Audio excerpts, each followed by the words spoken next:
and I did see it, and it's a Photoshop.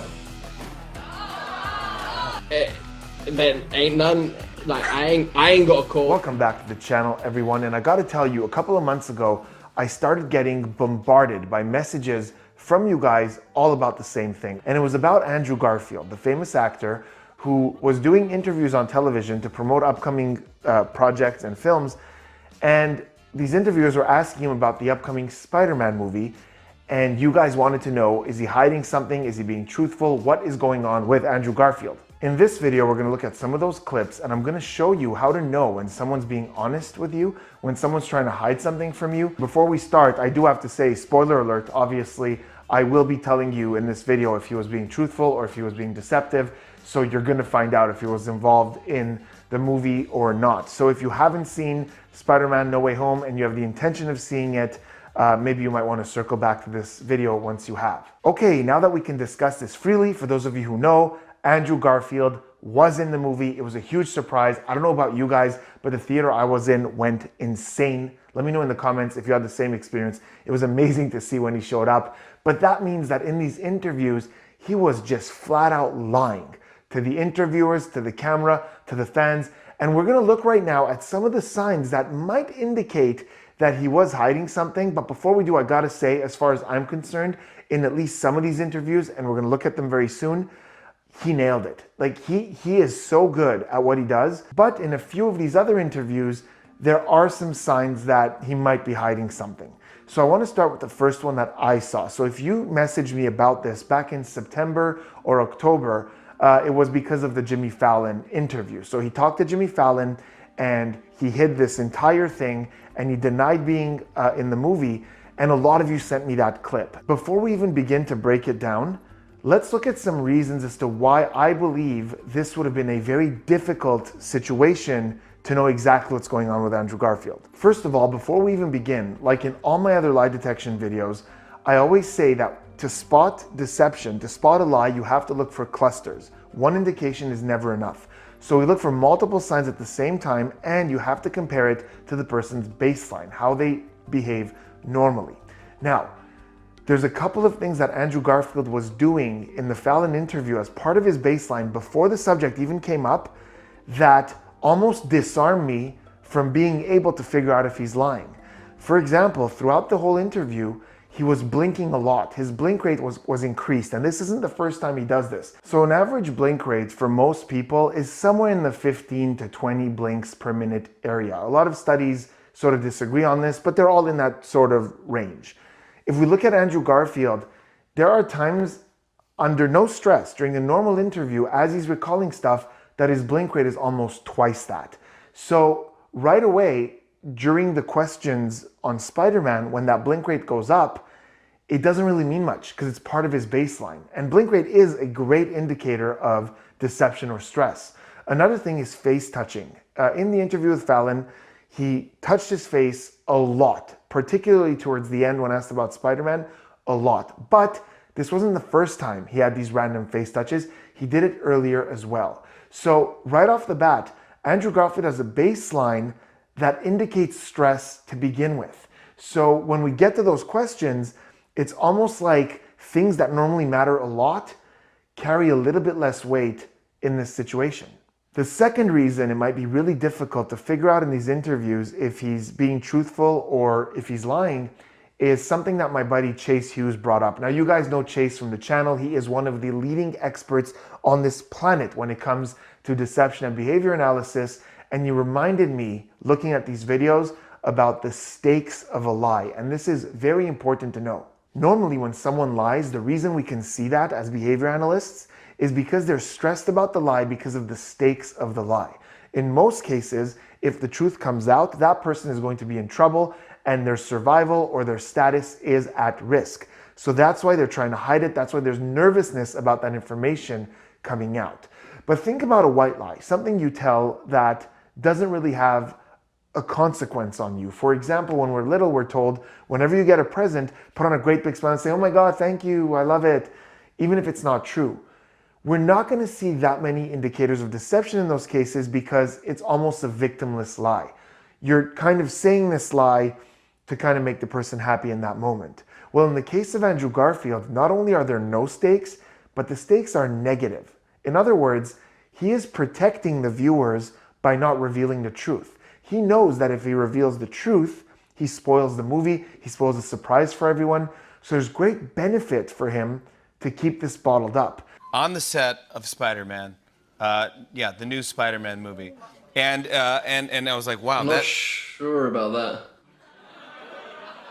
Okay, so the Fallon interview is a bit of a roller coaster, and here we see how the moment it was brought up, and I think a lot of you intuitively sense that something's up, because there's a lot of pros and cons. This is the thing with Andrew Garfield. Almost every time I was like, oh, he's lying, something else happened. I was like, oh, maybe not. And then I was like, oh, he's telling the truth. Oh, no, maybe not. So, and there's a good example of that right in the beginning. The moment Spider-Man is brought up, we see this mischievous smirk as he tries to fake like this curious, like I'm curious about this, which I think intuitively a lot of us were like, oh, that little mischievous smirk. But there's something else. He actually turns his ear like this towards the camera.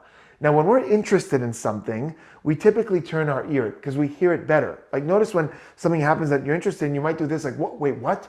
Say that again. So we turn our ear towards it, and he did that. That didn't seem like he was doing it on purpose. It seemed like he was interested in hearing that. So there's this bit of a head turn that for me goes in the pros list. Like, okay, well, he's kind of curious about this, but then we have this kind of mischievous smirk, like he might be holding something back. Now, I personally didn't give that much weight to the smirk because it could be a subject that he knew was coming up. So I was like, oh, here we go again. Fallon wants to talk about Spider-Man. So I didn't give that much weight to it. Let's look at the hands. With the hands, we see what we call steepling. Steepling is a very confident thing. We do this when we're feeling pretty confident. So in this case, it happens exactly as he's saying, I'm not so sure about that. And we see the fingers coming in like this. And this is called digital flexion. This is something that happens when we're stressed. So that steeple isn't a big confident steeple. It's one that's collapsing a little. And now we're going to get the first indication that made me believe that he's hiding something. And this is when Jimmy Fallon brings up the photo and Andrew Garfield's immediate reaction is to say, what are you talking about? Have you seen the photo? What are you talking about?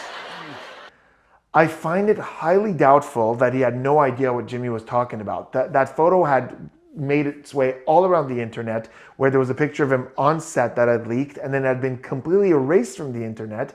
So Andrew's response here to say, like, I don't even know what you're talking about, and to say, well, maybe if you could show me the photo, I think that was him knowing that Jimmy Fallon does not have the photo, and by asking him for it, it reduces the credibility because Jimmy has to say, I don't have the photo. Well, if you show me the photo, I can tell you whether it's me or whether it's a real thing.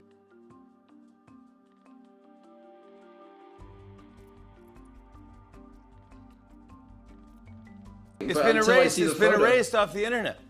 Oh, how convenient, Detective Fallon. Later he says, you know what? I did see the photo. I heard about it. And I did see it.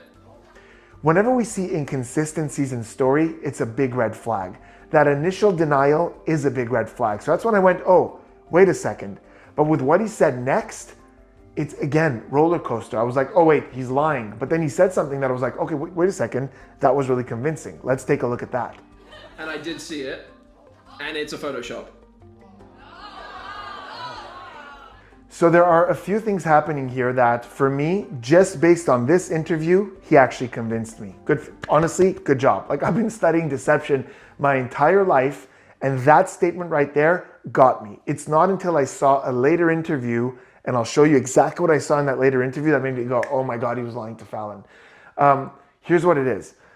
First of all, in this case, he brought the subject back up, and that's really important. Typically, when you offer liars a scapegoat, like you change the subject the way Jimmy Fallon did by making a joke about being a bad detective, a liar will latch on to a change of subject. But in this case, Andrew himself brought the photo back up, and it's so rare for someone who's lying to do that. Then he said, I saw the photo, and it was a Photoshop. And what happened? His hands went up, he exposed his wrists, and he exposed what we call the ventral side. Here are a couple of really fun little body language tips that you can use in your day-to-day life. We are the only being on this planet whose main organs are exposed and vulnerable. Because we stand straight up, everything is exposed. When we're feeling stressed or scared or vulnerable, we hide our organs, whether it's with objects or with our arms, or we block like this. And that's a great indication that somebody is feeling a little bit under attack. Another body part that is very vulnerable and that we're protective of subconsciously is the wrists. Very important. And a lot of research has shown that not only is it very rare that we show our wrists when we're lying, but it's actually difficult to tell a lie when our wrists are showing. So they actually had people purposely position themselves where their wrists were exposed, and these people were more open and more honest. It's also the reason psychics will hold the wrists upwards like this to open you up, make you more honest, make you give more information. So in this case, for Andrew Garfield, there was this open sort of, look, it's a Photoshop, straight denial. And if we ignore the fact for a second that he denied it, then he came back to it, if we just look at that statement, it's a Photoshop, wrists up. And Andrew Garfield is a phenomenal actor. He's won multiple awards for his incredible performances, both live and on the screen. So yeah, maybe he just knows. Maybe he could put himself in that headspace, if I'm being honest. But there's just something about that open gesture with the wrists up like this, ventral side completely exposed, where for me, I fell for that. I was like, yeah, that's a very good denial. There isn't, in that one answer, there isn't enough for me to look at that and go, he's being deceptive. Yeah, okay, so we can look at like that sort of exaggerated gesture, the fingers going straight up like this, which is called a stop gesture, which is a little more than just kind of showing his wrists like this. It's almost like a magician when we show our hands like this to show you there's nothing up our sleeves, which if we're naturally being honest, it might be a little more like this or a little more like this. But he has this big maybe, but it wasn't enough for me to go, he's lying. So that got me. Now, right at the end of that interview is where for me was the biggest red flag, which is, I couldn't tell you what he was hiding, what he was lying about. Is he in the movie? Is he not in the movie? Just that he's hiding something, was right at the end when there were three very distinct facial touches, two of which went straight to the nose like this, which is very rare for him. There was facial touching earlier on, but that nose swipe like that is really important. Facial touching is probably the most researched sign of deception, nonverbal, like sort of body language sign of deception. And there are a lot of theories out there. A very famous researcher by the name of Desmond Morris found that when people lie, they touch their nose or they touch their mouth or around this area. And since then, it's been researched a lot. And there's a lot of theories as to why this happens. Some researchers believe that there's tissue in the nose that actually swells when you're lying, causing itching. Some have found that the temperature of the nose and mouth area rise. But it's also something that ever since we were kids, when we say something we're not supposed to say, we block our mouths like this. So as we evolve, we learn to deal with it a little more and do it like this. And in this case, he has one very clear mouth block and two nose touches like this. So for me, that's just a little bit too much and a little too far from his baseline. So even if this was a roller coaster, and there's moments in this that I was like, yeah, no, that's totally honest. That last one was like, that's just a little too much for me. So to sum up, I think he handled that interview pretty well. For someone who's hiding this giant secret and is being put on the spot, I think he did a phenomenal job. Let me put it this way. A lot of people, most people, would have had way more indications of deception in that case. Yes, there was a couple of things that indicated that he's hiding something, but it wasn't enough for me to be convinced that this was entirely dishonest. So after that interview, I started finding more interviews of him talking about this subject, some that you guys sent me, some that I found on my own, and some of them definitely had some signs of deception that convinced me that like, okay, yeah, he's totally hiding something. And one that was so terrific that if I had seen only that one interview, I think I would have been convinced that he's being completely truthful. And he handled it like a champ with one slight indication. So let's look at some of these other interviews. Let's begin with an interview that for me not only had a ton more indications of deception, but undid something that convinced me on Jimmy Fallon. And this was on a podcast called Happy, Sad, Confused. And the interviewer, whose name is Josh, did something really smart. He asked the question, he brought up the subject, and he just let Andrew Garfield sit with it. He didn't interrupt him. He didn't kind of help him out. He just let him talk. And what happened is crazy because Andrew Garfield is so coherent, so well spoken, so charming, and he fell apart. Take a look.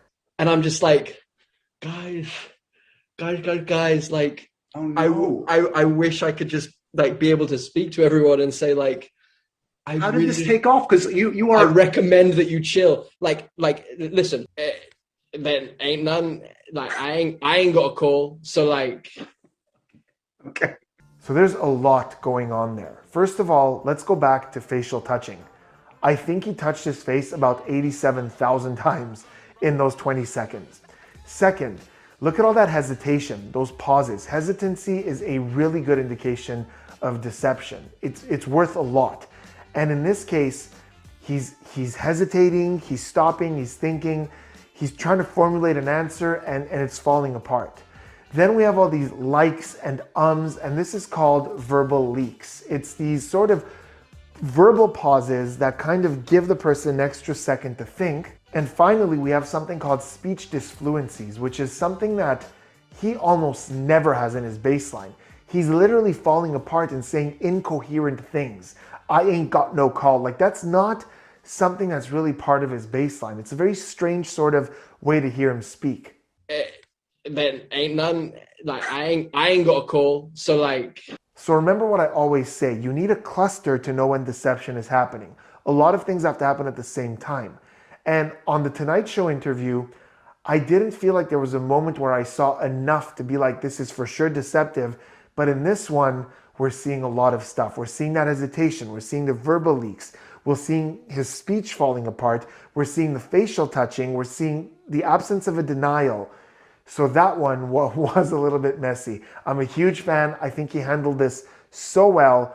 But in this particular interview, there was a couple of things that for me were like, yeah, this is deceptive. Another really important thing about this interview for me is that moment where I saw something that made me go, oh man, he's good. And it's in the middle of that kind of denial that was falling apart, where he was trying to get his message across. We saw that exact same gesture from the Jimmy Fallon interview. Hands up, wrists exposed, leaning back, almost exactly the same gesture. And to me, that was like, oh my God. It was like that plot twist in a movie. It was actually the same feeling I got when I saw Andrew Garfield show up on screen. That sort of big, exciting moment where I'm like, oh man, that's exactly what you did when you were talking to Jimmy Fallon. And to me was an indication that this is what he does when he's trying to convince you of something. So that kind of a little bit undid what was happening on The Tonight Show. It's Andrew Garfield playing Spider-Man again. No, I'm not. Crying out loud. But I'm excited to see what they're going to do with the next movie, because I just love him. Okay, so there's a really quick one there from a video he did with Wired where he was answering popular questions about Andrew Garfield on the internet.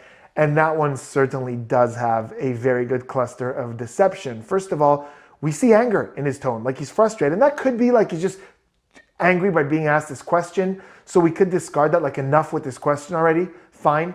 But then we have a very big and obvious licking of the lips. And lip licking is a very good indication of deception. Obviously not alone. It doesn't mean anything alone. But in the cluster, it's quite important. It's a good indication of stress.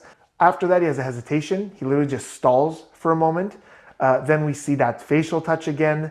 So that one was pretty deceptive feeling to me. But this is it. This last one was one where, for me, when I saw this, I was like, wow, I might be wrong about this entire thing, because he did an interview on the Today Show and it was good. If I just make it easy, let's just end it right now. Why speculate? You guys are really good at your jobs, but I'm better at mine. Listen. I'm not in the film. I love Spider-Man. I always have. I was so happy to have played the part. And I'm so excited to see what they do with the third one, just like you guys are. It was really, really good. Like, I can nitpick this and find you little isolated things here and there, but there's never a big cluster. The biggest sign, I'll be honest with you, is when they ask him the question, he says, oh, you guys are really good at your job, but I'm better at mine. What does that mean? If we break that down, you're good at being interviewers, but I'm better at being an actor. It's kind of like he's slipping subconsciously that the answer here requires him to act. He needs to act like he's not involved in this. So for me, that was a big red flag. And the fact that it took him a while to deny it, but besides that, he does deny it. and he's very calm, and we're not seeing any of that hesitation and his language falling apart. And you guys can see that full clip in the description, and I think you'll agree with me, that one is really honest. If I saw only that interview and none of these other ones, I think he would have 100% deceived me, and I would have told you guys, no, I think that's a truthful answer. So to sum up, depending on when you guys sent me your messages or these videos, my opinion on this matter actually fluctuated a lot, because he is a terrific actor, and I think that on some of these interviews he did a terrific job. So there were times where I was very convinced that he was hiding something, and times where I wasn't so convinced, and some interviews where he did, I thought, really, really well. So let me know in the comments what you guys thought. What did you think of these interviews? Are there some that convinced you more than others? And just give me your general thoughts about what you thought of this breakdown. I would love to hear from you guys, and I will see you on the next one.